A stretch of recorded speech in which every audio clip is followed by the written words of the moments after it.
spiky bits. Hey everybody, MBG back again today with a review slash unboxing of the newest Star Wars X-Wing miniatures game, quote unquote miniature, the new GR-75 Rebel Transport. This kit has been, of course, eagerly anticipated since last Gen Con. I guess that would be 2013, and it definitely hasn't disappointed. I spent a solid hot minute. That's quite possibly between 2 and 60 minutes reading up on the rules for this thing and trying to figure out exactly how it works and how it will relate to the the current X-Wing game, which we'll get to here shortly. Overall, this is a really neat kit. It's got a $60 retail, which actually, if you think about it, isn't that bad, because the normal large ships are roughly $30, I believe. Like if you want a Falcon or you want a Lambda class shuttle or something like that, it's $30. If you want one of these guys here, just a normal X-Wing or fighter, you're talking $15. So right there, you're up to $45. So to get one of each, you're at $60 here, which is pretty neat, and it comes with a lot of different stuff, a lot of different upgrade cards. We got some pilot cards, energy cards, which are proprietary to this actual ship itself. We got some title cards, and then some astromechs, and also some weapon upgrade cards as well. So lots of cool stuff in here, and of course, I'm sure some X-Wing fans are eager to get a hold of the new X-Wing pilots. There's actually 4 new pilots, as opposed to the 2 Red Squadron and rookie pilots as well. So we're just going to throw those out here because we don't need those. We've seen those. Those have been around for a while. So anyways, and of course the debut of Jack Porkins. He was actually kind of good in this format. So he's pretty neat. So anyways, we're going to take a look at the actual kit, go over some of the rules, and get some close-ups of this thing. I actually had this kit as a toy, this action figure, as a child, and it was of course much bigger, and I never realized that it was like one of those cargo vessels, and you can actually see all the pods and things like that right underneath it, which was pretty cool. And there you can see the normal large ship stands, and it's got some new little support structures there. So this blue line is actually pretty important to the gameplay of this, and we'll get to that here shortly. Okay, so now we're going top down for the rest of this video to show you some cool stuff. Here's the back of the package that kind of shows you all of the contents and things that you're going to get in this. Of course, it comes with the GR-75 itself and a wicked bad glare from my overhead lights. Then you've got the variant X-Wing, as well as the movement template. You get some shield tokens, some ion cannon tokens, a new type of token called the energy token. Then you've got the 2 movement dials, of course, some stuff that relates to some of the special missions and things in there. And then you've got 2 different sets of cards right here, which is aft and forward damage deck. Then all sorts of equipment cards and things like that, more of the campaign special rules. And that's pretty much it. So it's a really nifty package, as you can tell from the size of my painfully average hand. It is a rather large package, and of course retails for $60 MSRP there. All right, so how does this thing work? Well, that's the big question everybody's been asking for about, I don't know, 6, 7, 8, 9, 10 months. I might just make that up, but everybody's been asking that for a while. So first off the bat, this is a 3rd ship type. Now, the GR-75 is considered a huge ship, so you're looking at the normal small ships like the X-Wing right there. Then you've got the normal large ships like the Falcons and things like that, and now you have a quote-unquote huge ship.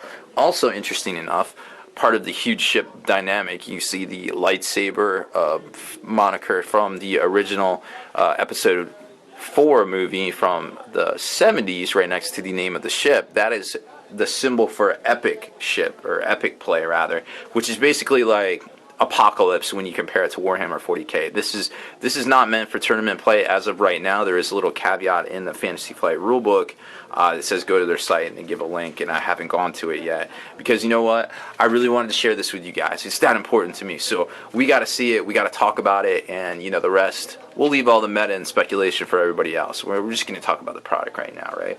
So anyways, it's got 2 halves. You've got the fore half, which is the front for you non-nautical people, and the aft, which is the rear or back or whatever you want to call it. This little blue line right here is very specific because it determines when you're performing a shooting attack against it, and pretend this little thing right here is the new movement template or movement guide for this. So let's just pretend this is the actual range attack ruler. So say I was shooting this, and this is roughly range 1, say right here. That's roughly range 1, right? Okay, sure.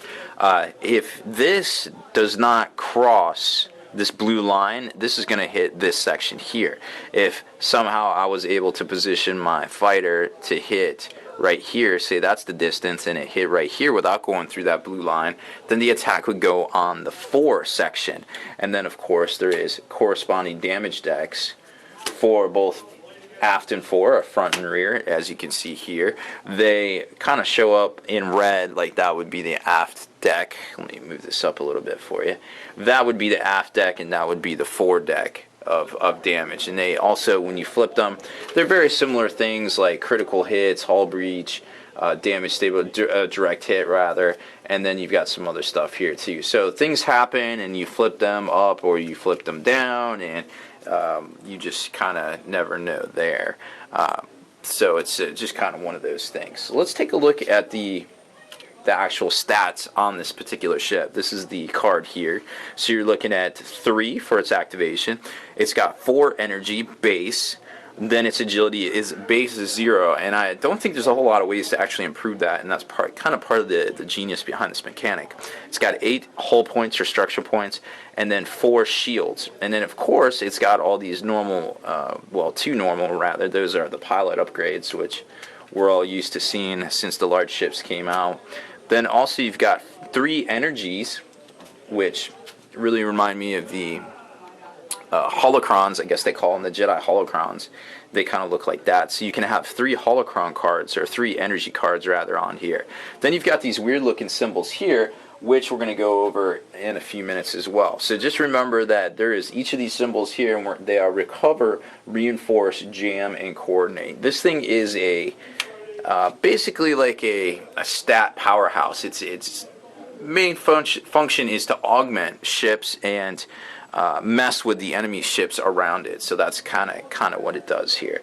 So we'll take a look and we'll just kind of go over some of the overview here of some of the things. Now, like what I was saying as well, this is the movement ruler here. And let's zoom out a little bit and kind of show you how this works, because this is very interesting as well. Obviously, it's not, you've got your normal movement dial with the GR-75, okay, and you can set it, and it's got, well, you can kind of see the movements right here. You've got forward 1, 2, 3, and 4, and a light 1 and 2, and that's pretty much it. No K turns, no nothing like that. And how does it work? Well, you basically use this middle line, like say you want to perform a forward 1 action. So you will line up this line right here with that line, boom, and then while holding the template is very important, because you know stuff's so big now, it's just, you would just move it up 1 or move it up 2, depending on what you move, up until 4. Now that's all well and fine, but hey, how do I execute those turns? Well, that's where it gets a little tricky. See this little notch right here? What you want to do is you basically lock it in to the front here, and it's a little bit tricky. You got to use both your hands. So you lock it in. So say I'm going light, what is it, light 1, I guess it would be. So say I'm doing light 1, I lock it in, make sure we're all flush right here, and then we're just going to move it to the light 1 position. Done. Say it's light 2, just lock it in, and then we would go up to the light 2 position right there. So it's a little bit more tighter if you go in the 2, not so much on the 1. So that's kind of how that works. It's very, very interesting dynamic there. I'll leave these out so you can kind of take a look why I do a little bit of jibber jabber here, because we got a lot to talk about, and it's a very nifty mechanic here. So first off, we talked about the ship types, because that's kind of super important. It's got the 2 halves, the aft and fore. It has the special movement, which we just discussed. Of course, it activates last, which is super important, because then once you start getting into some of these things like where it's always going to activate last. So you can actually kind of use it as a battering ram to kind of get into and smash smaller ships, which it's really bad for them, and we'll get to that too. It's got its own set of actions, which is the energy thing, and it's got its own set of actions, which we kind of already went over, and as well as the energy mechanic as well. the energy mechanic is super interesting because you've got these cards. Oh no, wait, that's these things. Okay, so you've got these energy tokens here, which are very similar to like kind of shield tokens and things like that. When you basically at the beginning of your phase, when you go to set down your movement dial there, you just kind of put on your 4 energies because you got 4, 4. But there's other things that augment that too, like ship types. Like you've got 3 different ship types that you can take: duty free, Quantum Storm, and Bright Hope, which actually boost those up. And let's get in here and take a look at these cards because this is good stuff right here. Okay, so there we go. So you've got these, which cost, of course, points, and then they boost your energy. So say you take the Bright Hope, you get 2 extra energy. Cool, right? And then they do different various things and stuff like that. So that's cool. And then you get to use the energy, which is pretty neat too. And to do that, this is how that works.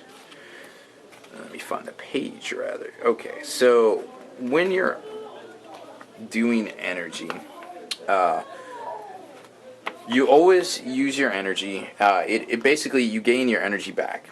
For each point of energy that you gain, place an energy token on the ship card, which we just talked about. The maximum number of energy tokens that the ship can have is its energy limit. So like I said, if you +1, you become 5, +2, you become 6, and I don't think you can go higher than 6 because there isn't anything that buffs it that I saw. To gain energy, oh, and also another thing too, I was totally wrong about that. This is all a learning experience, and I spent at least 2 to 60 minutes researching this. So when you do your movement dial, right, say you want to do that easy 2, or say you want to do that full 1, right, you're looking at gaining back 3 energy. So then you would put 3 energy on there, and that's actually how you get those energy right off the bat, which is kind of interesting because you don't just get it back. It takes a little bit of doing. So it can take some pounding, but it can also kind of recover as well, which is kind of interesting. So to gain energy, it gains the number of energy tokens equal to the number of energy icons on the chosen maneuver on the maneuver dial, just like I showed you there. For 1, obviously going slow and ponderously, you're going to gain back 3. Then it may use 1 or more of its upgrade cards or damage cards with the energy header, which of course is going to be stuff like the these here, which are basically you can take 3 each of these on most of your things. Now they don't all have a little thing like this one does, in a gas supplies, and then you've got actually not too many of them do. So there's those. Now some of the damaged cards will say things like, spend an energy, flip this card face down, or all sorts of silly little things like that. So there's always that, of course, right? Then you can do things like performing actions, which actually augment the energy as well. So so let's show you this. Okay, so there's the symbols of the special actions the GR-75 can perform. The first one is called recover, and if the ship card shows that, which it's going to because there's only that and it doesn't augment anything like that right here, it can perform a recover action. To do so, remove all energy tokens, so it doesn't matter how many it has, all energy tokens. For each energy token removed, the GR-75 recovers 1 shield. Now it has 4 base, so it can recover up to 4. It's got 4 energy base, and if it regains, depending on how you do it, you could just kind of keep getting your energy back. And 4 shields is pretty respectable. It's going to take a lot to deal with that, but it is agility 0, so keep that in mind as well. The GR-75 cannot exceed its shield value with a recovery action. Okay, sure. Reinforce. Now that's where this thing comes in, and that's another little weird rule. This is the reinforce token, and you can put it on the fore or the aft section, and basically what that does is give you the evade ability in addition to, not instead of, or not you gain that token, you get it in addition to whatever defense dice you roll, because as you dig deeper into the rules themselves, you do not get free action things, and you do not get tokens, you cannot get lock-ons, you cannot get stress, The ion cannon is actually affected a little bit differently, where it drains energy. So there's things like that. It's kind of interesting. During the end of the phase, remove all reinforcement tokens, yada yada. Jam, that's the little squiggly symbol right there. The GR-75 ship card allows the jam action icon. This allows it to perform the jam action. To do so, choose one enemy ship at range 1, 2, and assign it a stress token until it has a total of 2 stress tokens. So, you can assign it a stress token and up to 2, basically, but 1 per each jam action. Coordinate is these little chevrons here, these little delta symbols in a 3 pattern. The ship card shows that, so you can perform it. To do so, choose another friendly ship at range 1, 2. The chosen ship may immediately perform 1 free action. So it's starting the combo possibilities are starting to pop up, of course. Now, a couple negatives to the GR-75 itself. It does not have an offensive capability. It does not have an offensive attack, which you probably noticed here. It's energy, not attacks. It cannot perform an attack either, so there's no way for it to attack besides being a blockade runner and just kind of running through stuff. It has an agility value of 0, but it can roll additional defense dice granted by card effects, range combat modifiers, obscured attacks, etc. Another tantalizing tidbit about the GR-75 is if you have a ship right here and the targeting range marker is passing through the GR-75 base, it is counted as an obstruction and is therefore +1 to the defense dice. So you get an extra defense dice for that. Kind of very similar to obstructions in the form of asteroids. So that's kind of neat. Like I said, it has the 2 different damage decks depending on which one you do. They have little tiebreaker rules as well for like if one thing doesn't say where it goes or yada yada. There's a little way to do that. I was kind of talking about the overlapping rules as well, where we started getting into some things like, well, how does it work if it overlaps another huge ship and it just kind of does the normal plastic thing where, if 2 ships overlap, you just kind of do like that. You kind of match it up as best you can, and if it won't pass over, then it's like right there, which is cool and all. And then you actually do a 1 face-up damage from the deck that corresponds to the ship's affected section. So if something hits back here, it's going to hit you're going to flip an aft card. If it hits up here, you're going to flip a 4 card kind of type thing. When it hits smaller or large ships, they are just they're just basically destroyed, which is kind of crucial. So this is going to activate last, so it can run right into stuff and overlap things. So conversely, if a huge ship kind of runs into it, it's going to treat it like an asteroid where it has to roll a die, and if it rolls, explosion or critical damage, it is what it is there. So that's kind of interesting too. This thing is kind of a bully in some regards, where it can just kind of plow right through the little ships, and you get this big dogfight up here. It's just like like Jaws silently coming in there and just takes everything out. So that's got to be careful with that one, right? Fortunately, though, you can see it coming. It is ponderously slow for the most part, and also does not turn on a dime by any means as well. So. Like I said, the ion tokens have a little different effect on it too. It cannot do the ship that acquires a target lock must acquire a lock on a single section of the ship, which is kind of interesting, and then it just applies to that. Talked about the obscured rule as well. Huge ships actually cannot perform free actions, so you cannot get around making free attacks and things like that, free evades, yada yada. Assault missiles also have to target a specific section, so it's a good precedence that they got going on there. Modifications and titles. So we've got a couple modifications, one, combat retrofit, and titles here. Of course, they pretty much work the same way. Only one ship can have one of them, and only one modification or one title. So that's just the way it is. There's also stuff that says huge ship only, or things that say rebel only in the new upgrade cards. So of course you cannot mix and match them with other things as well. And it comes with a ton of different campaign scenarios for the Escape of Hoth, which are right here. 4 different ones actually. So they look pretty neat. There's blockade running, they're actually getting out off the Hoth itself. Asteroid Gauntlet, where the transports are actually getting through the asteroid belt where the Falcon hid, and a rendezvous ambush as well, because one of them apparently got traced there. So that's pretty much it for the new ship and its mechanics itself. I'll just kind of briefly throw up the new X-wing pilots as well.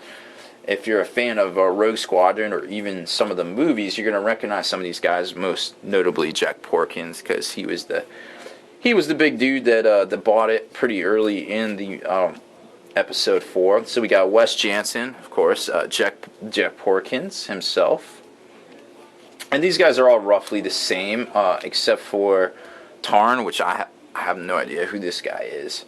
So we got Wes, Jack, Hobie. And Tarn is, wow, I can't seem to lock in on that, huh? Alright, well there we go. Much better. So we got those guys there, and then we've got lots of new R2 units actually. There's some pretty cool ones here. I personally like the R5P9, and if you're reading right now, you'll see why. And then we've got a couple of other guys. Bunch of stuff that's specific to the actual GR-75 itself, but of course these are not. And then we've got the new Flechette torpedo as well, which is super nice. And then we've got a couple of new droids here, which I'll just kind of throw up here. We got special dudes as well. So we got one droid and a couple of rebel commanders. She's actually pretty good if you're just trying to fly around and have fun with messing with your opponent and boosting your guys as well. All of these guys, of course, were from the movie themselves and played a pivotal role in the rebellion, if you follow along with any of those stories. So other than that, you just got just some specific stuff that is only meant for the GR-75. We're not really going to get into that. And of course, you got these two original X-Wings. They're not really worth talking about at all either. So there's the movement dial. So that's pretty much it. I mean, like I said, I think it's pretty good value for this kit, because you're talking about something that normally goes for a lot more when it comes to price point between the large ship and the small ship. You're only like paying $15 more, and you basically get, according to this, you're looking at, you basically get two ships, front, aft and rear, and it's so big it won't even fit in the frame here. So there is that, of course. So it's pretty neat. I mean, it's a very cool mechanic, and we'll just see kind of how it goes. If it's just one of those things for like campaigns, or if it actually catches on into tournament play and things like that. So that's it for this one, guys. I hope you enjoyed my video review / unboxing of the new GR-75 Rebel transport model for Star Wars X-Wing miniatures from Fantasy Flight Games. Make sure you stay in the trenches, subscribe to this YouTube channel, check out the blog, spikybitsblog.com. We run lots of cool articles about the X-Wing game, as well as covering some of the bigger events that on the East Coast that we either go to or host ourselves at FTW Games in Richmond, Virginia. Listen to our podcast, but it's going to be forgenarrative.com. We don't talk about X-Wing as much, but we got lots of cool hobby stuff, and it's always fun to listen to us make fun of each other. Spiky Bits.